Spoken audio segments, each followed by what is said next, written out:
Good evening everyone. আজকে আপনাদের জন্য নিয়ে এসেছি হেলথ ইন্স্যুরেন্সের নাম্বার ওয়ান প্ল্যান। তো সেই প্ল্যানটা কি জন্য নাম্বার ওয়ান সেটা আজকে আমরা দেখতে পাবেন। 5টা পয়েন্ট বলবো, এই 5টা পয়েন্ট কিন্তু ভারতবর্ষে কোনো হেলথ ইন্স্যুরেন্স কোম্পানির প্ল্যানের মধ্যে নেই। তো প্রথম থেকে শেষ অবধি ভিডিওটা দেখবেন, যদি ভালো লাগে অবশ্যই লাইক করবেন আর প্লিজ শেয়ার দিস ভিডিও। এই ভিডিওটা সবার সাথে শেয়ার করুন। আজকে সবাই কিন্তু হেলথ ইন্স্যুরেন্স প্ল্যান নিতে চায়, কারণ কি আজকে অসুখ বিসুখ হয়ে দুর্ঘটনা ঘটে যে কোনো সময় হসপিটালে ভর্তি হচ্ছে, জমানো টাকা বেরিয়ে যাচ্ছে। তো এখন দেখবেন প্রতিটা ঘরেতে ঘরেতে লাইফস্টাইল ডিজিজ চলছে, প্রেশার, সুগার, কোলেস্ট্রল, থাইরয়েডের মেডিসিন চলে, ঠিক আছে। তো এর জন্য কিন্তু যখন তখন হার্ট অ্যাটাক হচ্ছে, ক্যান্সার হচ্ছে, তো প্রতিটা ঘরে ঘরে কিন্তু এই প্রবলেমটা। তারপরে ধরুন মেয়েদের হিস্টোটমি অপারেশন হচ্ছে। তো এই যে প্রবলেমগুলো হচ্ছে রেগুলার বেসিসে, এর জন্য কিন্তু হিউজ টাকা কিন্তু প্রতিটা ফ্যামিলিকে কিন্তু খরচা করতে হচ্ছে। এবং মেডিকেল ইনফ্লেশনের যুগে, যেখানে আজকে আমাদের খাওয়া দাওয়ার ইনফ্লেশন হচ্ছে 9.05%, মেডিকেল ইনফ্লেশন মানে ওষুধপত্র খরচা 14% হারে বাড়ছে। মানে বুঝতেই পারছেন, যদি আমরা রুল অফ 72 দেখি তাহলে মোটামুটি 5 বছরে খরচা ডবল হয়ে যাচ্ছে। আজকে হার্ট অ্যাটাক করলে, একটা বাইপাস সার্জারি হলে 8 থেকে 10 লাখ টাকা বেরিয়ে যায়, কিন্তু 10 বছর আগে এটা 2 লাখ টাকায় হয়ে যেত অপারেশন। নি অপারেশন এখন 2.5 থেকে 3 লাখ টাকা লাগছে, যেটা কিন্তু 10 বছর আগে এটা কিন্তু মাত্র 50 টাকায় হয়ে যেত। তো সেই জায়গায় বলি যে এরকম ভাবে ওষুধপত্রের দাম বাড়ছে, মেডিকেল ইকুইপমেন্টের দাম বাড়ছে 14% হারে প্রতি বছর। তো আজকে এরকম ক্যান্সারের জন্য এখন কিন্তু 40-50 লাখ টাকা খরচা হয়ে যাচ্ছে। আজ থেকে 10 বছর পর মিনিমাম হলো এটা 2 কোটি টাকা 3 কোটি টাকা লাগবে। তো যাই হোক, তো এমন একটা প্ল্যান আমি আজকে দেখাবো, এটা 1 নম্বর প্ল্যান, যাতে কিন্তু সমস্ত চাহিদা আপনার যা যা প্রবলেম আছে সেটা কিন্তু দূর হয়ে যাবে। তো প্রথম আসি, এই প্ল্যানটার মধ্যে সমস্ত কোম্পানিতে আছে কি নো ক্লেম বোনাস, যে যদি কোনো বছর ক্লেম না হয় তাহলে কিন্তু সেখানে বোনাস দেবে। কিন্তু এই কোম্পানিটা কিন্তু কোনো বোনাস দিচ্ছে না, এটা কিন্তু যেটা টাকাটা দিচ্ছে সেটা হচ্ছে গ্যারেন্টেড। এবং সেইটা সেই যে সামেশনটা বাড়বে, সেটা কিভাবে বাড়বে আমরা দেখবো। আসুন, ধরুন আমি 5 লাখ টাকার পলিসি নিলাম 2024-এ। এবার অন্যান্য কোম্পানি দিচ্ছে কি নো ক্লেম বোনাস, যদি এই বছরে কোনো ক্লেম না হয়, নো ক্লেম, তাহলে কিন্তু অন্যান্য কোম্পানি দিচ্ছে কি 10% সাম ইনসিওর বেড়ে যাবে, হয়ে যাবে 5.5 লাখ টাকা 2025-এ গিয়ে। সেখানে আবার ধরুন এই বছরে ক্লেম, আবার নো ক্লেম হলো, কোনো ক্লেম হলো না, পরের বছর আবার 10% বেড়ে গিয়ে হয়ে যাবে 6 লাখ টাকা। কিন্তু এখানে এই যে প্ল্যানটা বলছি, সেই প্ল্যানে কিন্তু 5 লাখ টাকাটা বেড়ে হয়ে যাবে 10 লাখ টাকা। এটা প্রতি বছর করে 100% করে বাড়বে। কতদিন বাড়বে? নেক্সট 6 ইয়ার্স, মানে 6 ইয়ার্সে গিয়ে 600% হয়ে যাবে। তাহলে টোটাল আমার 10 লাখ টাকাটা বেড়ে এরপরে হয়ে যাবে 5 লাখ টাকা বেড়ে হয়ে যাবে 15 লাখ টাকা। মানে এটা ক্লেম হোক বা না হোক প্রতি বছর বাড়ছে, ঠিক আছে। 2026-এ হয়ে 15 লাখ টাকা, 2027-এ গিয়ে হয়ে যাবে 20 লাখ টাকা, 2028-এ গিয়ে হয়ে যাবে 25 লাখ টাকা, আর 2029-এ গিয়ে হয়ে যাবে 30 লাখ টাকা। এই যে 30 লাখ টাকাটা হয়ে গেল, এটা সারা জীবনের জন্য কিন্তু ফিক্সড হয়ে গেল। এই 30 লাখ টাকাটা কোনোদিন কমবে না যতই ক্লেম করি। কিন্তু এখানে কিন্তু অন্যান্য কোম্পানির নো ক্লেম বোনাসটা আছে, সেখানে কিন্তু একবার যদি এখানে ক্লেম হয়ে যায়, পুরো বোনাসটা কিন্তু জিরো হয়ে যাবে। বোনাসটা জিরো হয়ে গিয়ে আবার যে নর্মাল সামেশন, সেই সামেশন থেকে শুরু হবে। তো এইটা একটা পার্থক্য। তাহলে এই প্ল্যানটা বুঝতে পারছেন, এই প্ল্যানটাই কিন্তু আমার যে আমার সামেশনটা বাড়লো, সেটা কিন্তু কোনোদিন কমলো না। তাহলে 1 নম্বর হচ্ছে এখানে কোনো বোনাস নেই, এখানে যে সামেশনটা বাড়ছে সেটা কিন্তু গ্যারেন্টেড, ক্লেম হোক বা না হোক, এবং সেটা কিন্তু 6 টাইমস অবধি বাড়ছে এবং বেড়ে গিয়ে কিন্তু ওটা ফিক্সড হয়ে যাচ্ছে হোল লাইফের জন্য। 2 নম্বর পয়েন্ট, কোনো রুম রেন্টের ক্যাপিং নেই। সব জায়গায় কিন্তু রুম রেন্টের ক্যাপিং আছে, বা আজকে কিন্তু দেখা যায় যে 1% নর্মাল বেডের জন্য বা 2% আইসিইউর জন্য দেওয়া হয়। এবার ঘটনা হচ্ছে, একটা হসপিটালে যদি আপনি যাই, দেখবেন বিভিন্ন ক্যাটাগরি বেড থাকে, 5,000 টাকা, 7,000 টাকা, 10,000 টাকা, 15,000 টাকা, deluxe room, sweet room, shared room, ঠিক আছে। এই জায়গা থেকে আজকে ধরুন আপনি কোম্পানি থেকে পাচ্ছেন নর্মাল বেডের জন্য 1%, আইসিইউর জন্য 2%। মানে আপনার 5 লাখ টাকা পলিসি আছে সাম ইনসিওর, আপনি নর্মাল বেডের জন্য 5,000 টাকা বেড ভাড়া পাচ্ছেন, আইসিইউর জন্য 10,000 টাকা বেড ভাড়া পাচ্ছেন। এবার ধরুন আপনি হসপিটালে গেলেন, আপনি দেখলেন 5,000 টাকা বেড নেই, 7,000 টাকা বেডে ভর্তি হলেন। আপনি ভাবলেন যে 5 দিন পর তো অপারেশন করে বাড়ি থেকে ফিরে যাবো, তো 5 দিনে 2,000 টাকা করে এক্সট্রা দিলে আমার 10,000 টাকা পকেট থেকে যাবে, বাকি টাকাটা তো ইন্স্যুরেন্স কোম্পানি দেবে। তো আপনি ডিসিশন নিলেন ভর্তি হয়ে যাবেন।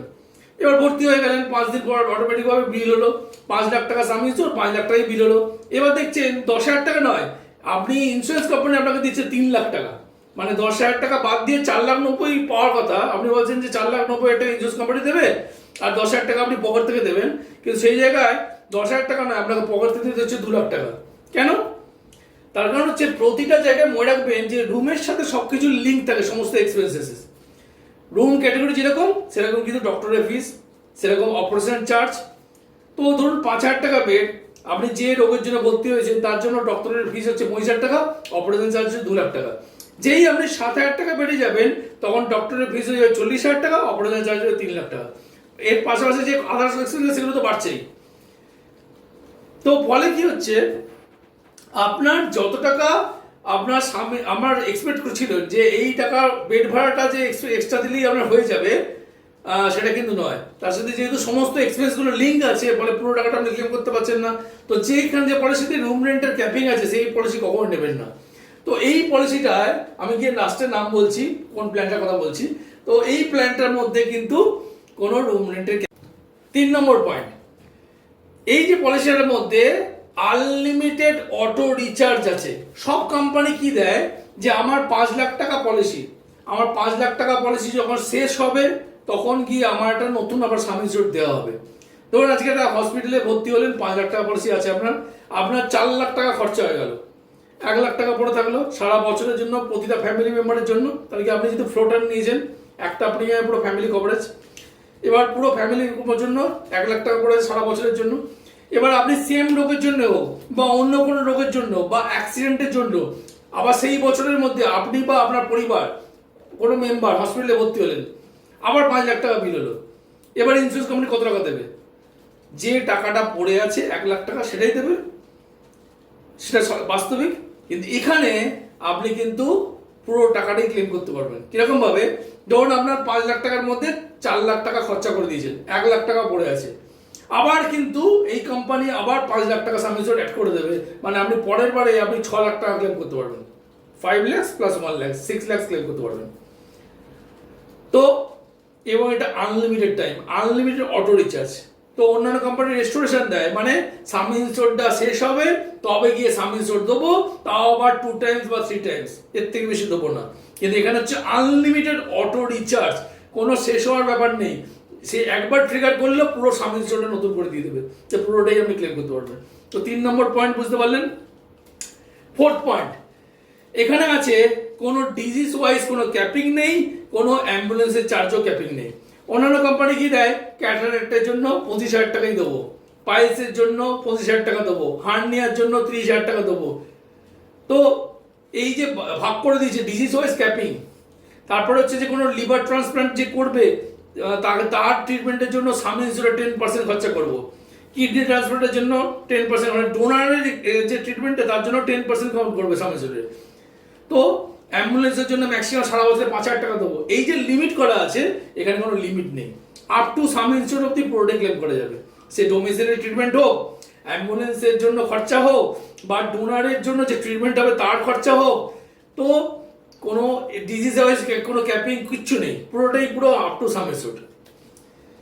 5 নম্বর point, most vital point, wellness benefit.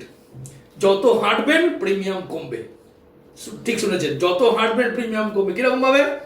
আপনি যদি মোবাইলটা হাতে রেখে, পলিসিটা যে ইস্যু হবে একটা লিঙ্ক আসবে, ওই লিঙ্কটা ক্লিক করে একটা অ্যাপ ডাউনলোড করতে হবে, সেই অ্যাপটা থাকবে এবং মোবাইলটা হাতে রেখে যত আপনি হাঁটবেন, ঘরে হাঁটুন, রাস্তায় হাঁটুন, জিমের ট্রেডমিলে হাঁটুন, যদি 10,000 স্টেপস পার ডে করতে পারেন, তো সেই সকাল থেকে রাত্রির মধ্যে, তাহলে সেই দিনটা অ্যাক্টিভ ডে। যদি এরকম মাসে 13 দিন, মানে বছরে 225 দিন অবধি আপনি করতে পারেন, তাহলে আপনি 30% টাকা আপনার প্রিমিয়াম, ধরুন আপনার প্রিমিয়াম হচ্ছে 20,000 টাকা, এই 20,000 টাকা 30% মানে 6,000 টাকা আপনার ওয়ালেটে চলে আসবে। আপনার যে অ্যাপটা থাকবে সেই অ্যাপের মধ্যে চলে আসবে। সেই টাকাটা দিয়ে আপনি ডক্টর ডাকতে পারবেন, সেই টাকা দিয়ে মেডিসিন কিনতে পারবেন, আর না হলে বছরের শেষে প্রিমিয়ামে অ্যাডজাস্ট হয়ে যাবে। মানে আপনার পরের বছর 20,000 টাকার রিনিউয়াল প্রিমিয়াম দিতে হবে না, 6,000 টাকা বাদ দিয়ে 14,000 টাকা দিলেই হবে। বাকি টাকাটা ইন্স্যুরেন্স কোম্পানি বুঝে নেবে। যদি বছরে 275 দিন 10,000 স্টেপস করে হাঁটতে পারেন তাহলে 50% আপনার ওয়ালেটে চলে আসবে, মানে 10,000 টাকায় চলে আসবে। আর যদি বছরে 325 দিন হাঁটতে পারেন 10,000 স্টেপস, তাহলে যা প্রিমিয়াম দিচ্ছেন 20,000 টাকা, পুরো টাকাটাই আপনার ওয়ালেটে চলে আসবে জিএসটি ছাড়া। মানে ওই টাকাটাই, পুরো টাকাটাই আপনার ওয়ালেটে চলে আসবে এবং ওই টাকাটা দিয়ে আপনি পুরো প্রিমিয়ামে অ্যাডজাস্ট করতে পারবেন। আপনাকে শুধু জিএসটির পোর্শন টাকাটা আপনাকে দিতে হবে। তাহলে বুঝতে পারছেন, আপনি প্রথম বছর প্রিমিয়াম দেবেন, তারপরে যদি হাঁটেন কোনোদিনই আর প্রিমিয়াম দিতে হবে না। ইন্স্যুরেন্স কোম্পানি আপনার জন্য প্রিমিয়াম ভরবে, তার জন্য আপনি রসিদ পাবেন, সেই রসিদ দিয়ে আপনি আন্ডার সেকশন 80 ইনকাম ট্যাক্সের ছাড় দেখাতে পারবেন, কিন্তু আপনাকে পকেট থেকে 1 টাকাও দিতে হবে না। তো 5টা পয়েন্ট বুঝতে পারলেন। 1 নম্বর হচ্ছে রুম রেন্টের কোনো ক্যাপিং নেই, যে বোনাস নেই, এখানে যে গ্যারেন্টেড আছে সেই গ্যারেন্টেড টাকাটা প্রতি বছর সাবস্ক্রিপশনটা বাড়ছে। 3 নম্বর হচ্ছে আনলিমিটেড অটো রিচার্জ। 4 নম্বর হচ্ছে ডিজিজ ওয়াইজ বা কোনো কিছুতেই ক্যাপিং নেই। আর 5 নম্বর হচ্ছে হেলথ রিটার্ন। আপনি যা হাঁটবেন, হাঁটলে প্রিমিয়ামটা আপনার জিরো হয়ে যাবে। আর কি চাই? এছাড়া অনেক অনেক অনেক বেনিফিট আছে। তো এই প্ল্যানটা এই জন্য, এই যে বেনিফিটগুলো বললাম, কোনো কোম্পানির প্ল্যানে নেই। আপনাকে একবার যদি 10 লাখ টাকা সামেশন নিয়ে নিই, আমার 60 লাখ টাকা সামেশন হয়ে যায় 60 লাখ। 60 লাখটা মোটামুটি এনাফ। প্রিমিয়ামটা আমার সেমই থাকছে, সামেশন বাড়ার জন্য প্রিমিয়ামে কোনো এফেক্ট করবে না। হ্যাঁ, বয়স বাড়ার জন্য 5 বছর অন্তত একটা প্রিমিয়াম বাড়তে পারে অল্প স্বল্প।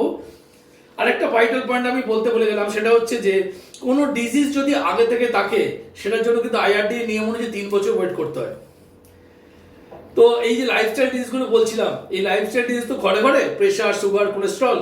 তো আপনাকে কিন্তু 3 বছর এর জন্য ওয়েট করতে হবে না। তবে প্রেশারের জন্য যে কোনো হার্ট অ্যাটাক করতে পারে, স্ট্রোক অ্যাটাক করতে পারে, সুগারের জন্য ডায়াবেটিস হতে পারে, মানে সুগারের জন্য যে কোনো কিডনি প্রবলেম হতে অনেক কিছু হতে পারে। তো আপনাকে কিন্তু এই রোগগুলোর জন্য 3 বছর ওয়েট করতে হবে না। আপনার ডে 1 কভার পাবেন। কি কি?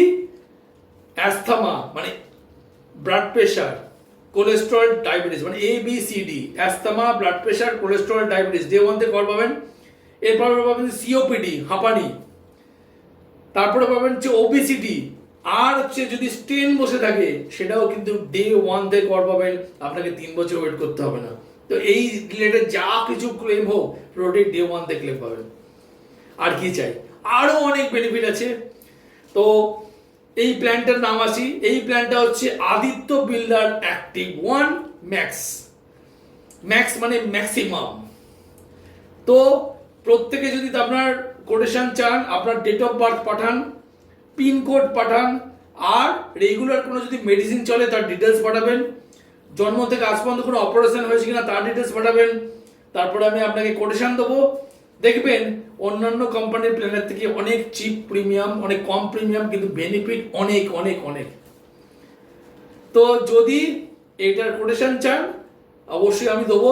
আপনার পলিসির মেডিক্লেম চলছে আগে থেকে কোনো কোম্পানি থেকে, তো আপনি সেখানেও আপনি কোটেশন নিয়ে আপনি সেই পলিসিটা পোর্ট করাতে পারেন। আর যদি পলিসি না থাকে, লেট করবেন না। হেলথ ইন্স্যুরেন্স কিন্তু ফেলে রাখার নয়, করলে আজই করুন।